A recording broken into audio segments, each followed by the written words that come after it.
National Guard is very unique in our country. It's a big part of our military, but it's the hometown force.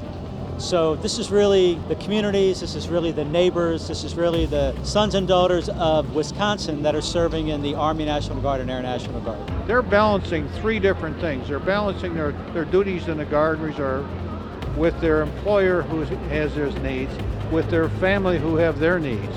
And all three need to be balanced by this person. Well, we've had a problem with unemployment in the country writ large.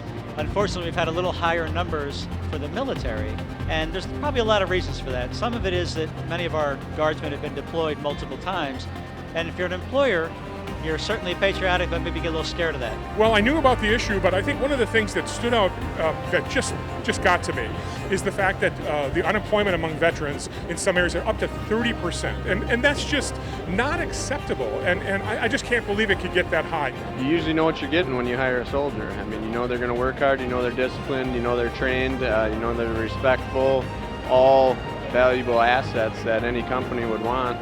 You know, that's what you look for. You look for those key traits, and I think if they can already come to the table with those, it's going to help their company in the best way possible. But my message to employers is they need to get past when a soldier says, hey, I'm an infantryman. They've got to say, what does that mean? And get to know about the commitment, the leadership, the teamwork. It's important because a lot of times, like I think he said when he was on the podium speaking, unless you sit and talk to them, you don't know how the skill sets from the military convert to civilian employment.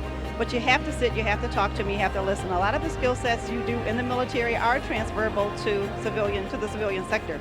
But until you sit down and actually listen, you're not going to know. And I believe it's good for the bottom line. This isn't about charity.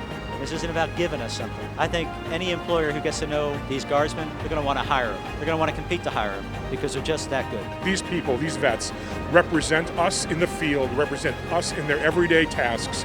We have to get those people work so they can represent themselves and for us to thank them for what they've done. So it is extremely important, it's crucial, and let's do it. Let's just do it.